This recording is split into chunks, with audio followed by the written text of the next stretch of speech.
Good morning, everybody. Auronnj here with another War of the Visions video, and today we are going to talk about 9S. And is 9S the best thing in this collaboration, or is it 2B, or is it something else? Spoiler alert, I actually think it's something else. We'll get to that by the end of the video, so check it out.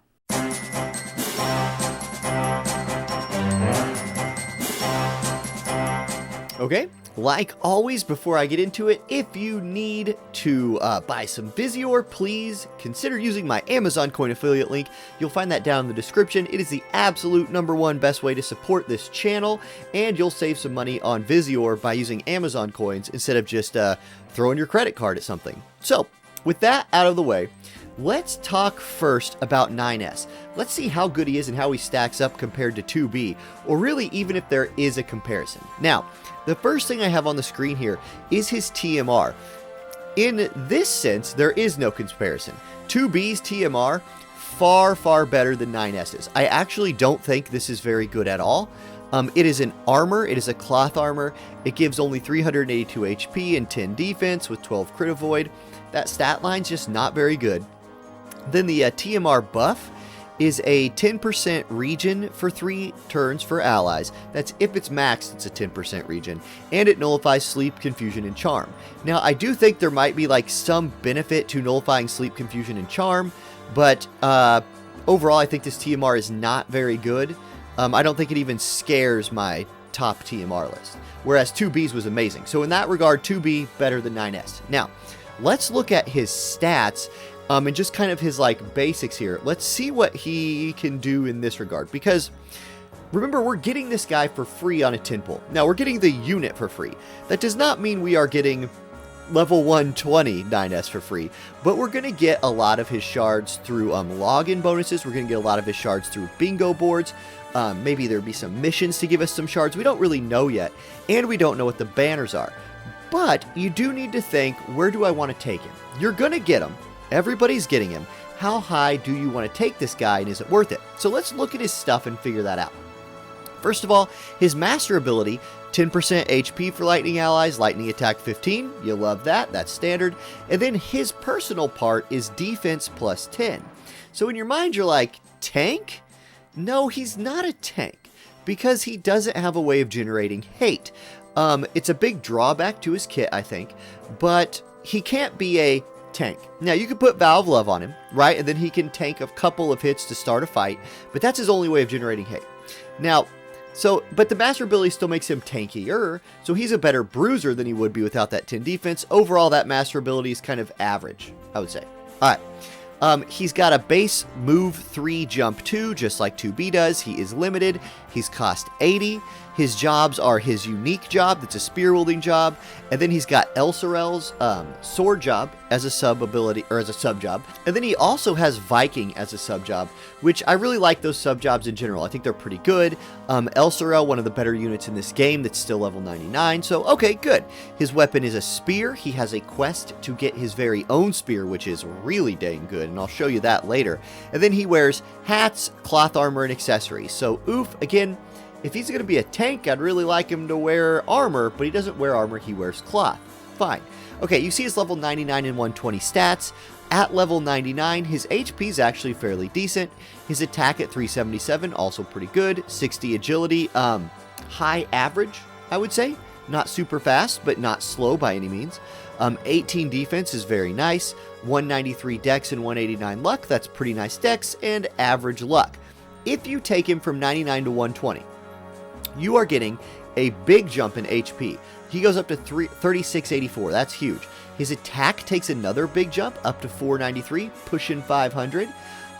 His agility stays the same. His move and jump stay the same. He gets 5 more defense. Keep that in mind.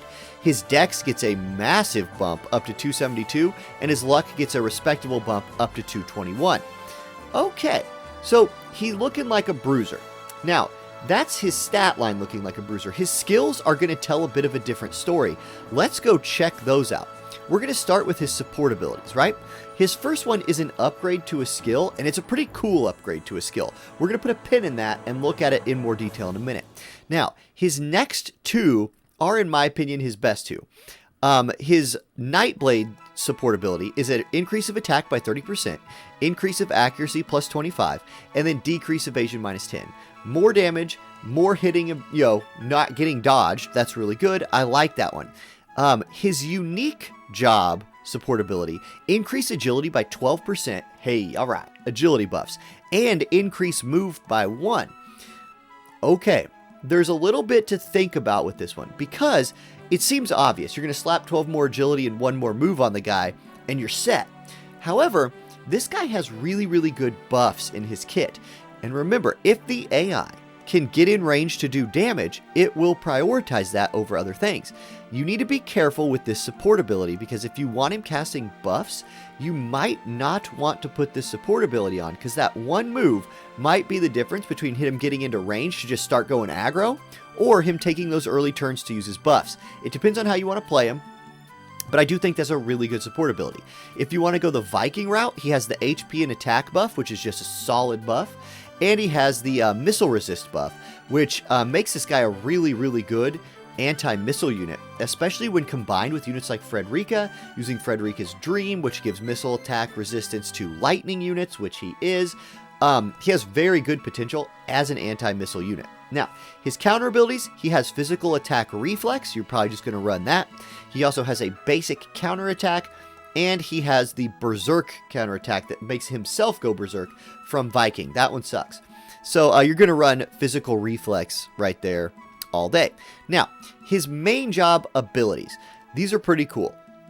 He is a spear-using unit, remember that. So he has access to the long-range basic spear throw ability, right? 8 cast, 13 AP, does okay damage. Yeah, nothing to say really about that. He has a really nice buff.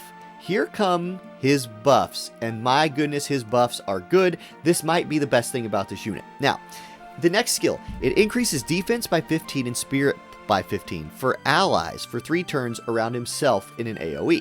Really good. If you upgrade it with his EX jobs, it also adds a 25% protect to those allies for 3 turns. What a great move. Like, Protect is criminally undervalued in this game. That 25% damage cut is massive, and this is one of the better buffs maybe in this game. And this alone elevates this guy into, like, you should probably build him somewhat and use him somewhat level. Now, what that is for your account, that's up to you to decide. I'm just telling you that buff is amazing. Now, he also has his next ability. Really good again. It is an AoE attack that cancels ability activation, right? So somebody's there channeling a spell, and he smacks them with this, boom, their spell's off. It's like what Jamming Thrust does, or what Mont's like Jamming Attack does. It can be upgraded with EX jobs to also decrease the target's agility by 20% for 3 turns. What an attack. Like, very, very good against anybody who's channeling, and just very good in general for that agility debuff. So you're starting to see the theme of this guy. Really good buffs for his teammates, really nice debuffs to use against the enemy. His next one, it's another buff, increases attack by 40% for 3 turns to allies. This one can be cast at range, and increases accuracy by 40 turns for 3 allies. Cool, I like that. Then we have another attack. This one single target, does large damage, and decreases attack and magic of the target by 43% for 3 turns. It can be upgraded. This is the skill that's upgraded through the support ability that we looked at a little while ago. If upgraded, it still does the same amount of damage, it still debuffs the same amount, but it gains +1 range and has a 25% chance to inflict stun. So that's really good. Think about, like, if you lined this guy up straight across from Titus. He already has the elemental advantage on Titus, and if he started the fight by running at him and slapping him with this, even if it didn't stun him, it's a 43% attack debuff to Titus, who's then going to be looking to hit him back, but Titus is already elementally weak to him, and is going to have that debuff on him, and so this guy could absolutely outduel Titus in a 1v1 if he smacked him with that ability. Okay, then his job level 25 ability, the one at the top of the EX tree, is a ranged attack, 3 casts, large damage, and decreases pierce resistance by 25% for 3 turns for the target. So this is his first penetrating ability, right? It's going to get through pierce resistance. Not as good as something that would get through slash resistance because you just don't see a ton of pierce resist right now. However, it is a pierce resist debuff. Cool, that might be good in PvE. It's going to be good if somebody is running pierce resistance or something like that. It is a very strong move, and I think it's worth getting, especially at only a 25 AP cost. Let's go to his sub-job abilities. If you run his main job as a sub-job, you're going to get a pretty basic, like, AoE into squares to one direction piercing attack that just does 126% damage. It is a double hit attack, which keep that in mind because, you know, if you're chaining lightning or something like that. And then he also gets a AoE debuff that decreases defense by 25 and decreases agility by 25 for 3 turns for targets. I'm not sure if the AI would use this. Now, this could be very, very good in manual PvP. This could also be very, very good in PvE. An agility debuff on a boss, I don't know how resistant bosses are going to be to that, but you'll love that defense debuff on a boss. So that's a very good move too, but maybe more a PvE build move. Let's go to his Nightblade sub-job.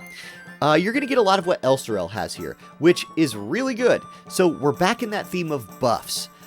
He gets the Pierce Resist, Missile Resist by 25 buff for himself and his allies. This, again, just adds to this dude's super good ability to be an anti-missile unit. He might be one of the top tier anti-missile units that we have in the game today as he comes out. Especially with this buff on there, with Frederica's Dream being what it is, with his support ability, he's going to be able to push his missile resist into, like, not taking damage range. That's awesome. He also has another stunning attack, but it's slashing based. It's a paralyzing edge, basically, the normal one. He has an AP absorbing ability that the AI will not use. He has an AoE, like, right around him slashing ability. And then most interestingly here, he has the triple hit healing attack that Elsterel has. This is another really, really good thing about him for PvE specifically. Think about him in a PvE group with like Auronnj or somebody like that, where Orlando's going to debuff their defense, and then this dude's going to come lightning chain with slash chain. Very good move. Probably what you run in PvE for that slashing chain if you're using like Auronnj or other lightning slashing units. Really like that sub-job. His Viking sub-job, not bad, right? Especially if you want to run him as like a bruiser for auto PvP. You're going to get your defense buff with an attack buff from Viking. That might be one of his better selfish buffs. Although his group buffs are so good, you're probably going to be having doing those anyway. But if you needed him to just go duel somebody, maybe that's the way to go. He also gets the Immobilize attack from this. He gets the Bravery buff for himself. He has the high crit Viking slash attack, launch. And he has the Human Killer Viking slashing attack. Now, his slashing attacks are something you need to pay extra attention to.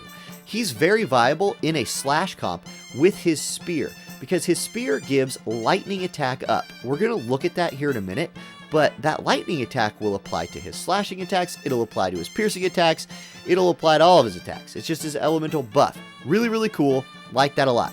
Then his limit break is a defense penetration 40 buff for himself for 3 turns with large damage at a decent range. But it's 43 AP, which is a little steep. I don't even know if you might leave that on, but you might turn that off. It depends on what you're doing with his early turn buffing, things like that. Overall, I would say his skill set, very, very good. And is he better, though, than 2B? No, I don't think so.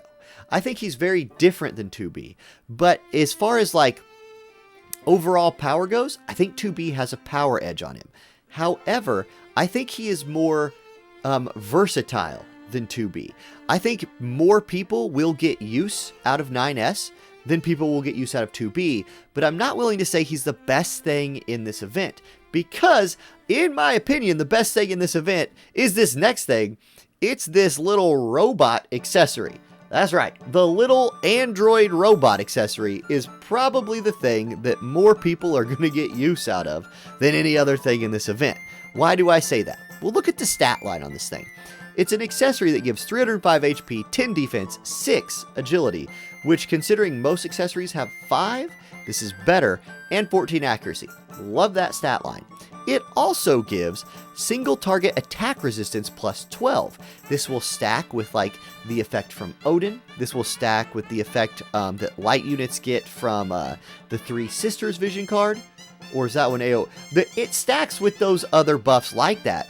And this is going to make your tanks even tankier. It's going to make your bruisers even more bruisy. And it's going to give them that 6 agility so you can help modify their speed. It's going to be really easy to build, I think, as well. It's going to be farmable. This, in my opinion, is the treasure of this event. Units come and go. Good accessories stick for a long time. Now, it's going to be the cheapest thing to get too. So I highly recommend every single person go get themselves this little guy. All right. I'm not done talking about 9S though. I just wanted to interject that little, my special treasure from this event segment, because I think you got to finish up 9S by talking about his spear. And here's the stats for it that I pulled from War of the Visions calc on JP. So I like the assault version. That's the one on the top, 145 attack with some accuracy and some crit. Cool. But check out the passive effects. 30 lightning attack up at 5-star. So you're going to want to farm this to 5-star, and 15 pierce attack up. So for his piercing lightning attacks, boom, he's hitting like a super truck. And for all his slashing attacks, he's still getting that lightning attack buff. It's great. This is great. Probably farm multiple of these at +5 for anybody else like Alim or somebody like that who comes down the line later. This is a very, very good weapon and elevates 9S even more. So what should you do with him? I guess that's how I'll wrap up this video. What's kind of my verdict? Like, what should you do about this guy you're getting for free? Well, again, it depends on your Visior situation. I think you're going to be able to get him dangerously close to 99 for free, but I don't know that there's a ton of value at stopping with him at 99. I think if you have like medium amount of Visior and you're thinking about going for something for this event, but you don't want to go all in and go hard for 2B, maybe just take 9S to 120. We're getting a bunch of EX materials from the YouTube video gift. It'll be plenty to take this dude up there, and you don't have to do it fast. With either of these units, if you don't want to, you can throw them in your barracks, you can collect shards slowly like that, let the login bonuses happen, and by the end of this event, which runs for many weeks, I bet you can get a 9S to 120 for very, very cheap, keeping your Visior intact for King Mont, for Black Rose Helena, or starting to just stockpile that Viz for the Final Fantasy VII event. So that's what I think. I think this dude looks real good. I'm going to level him first.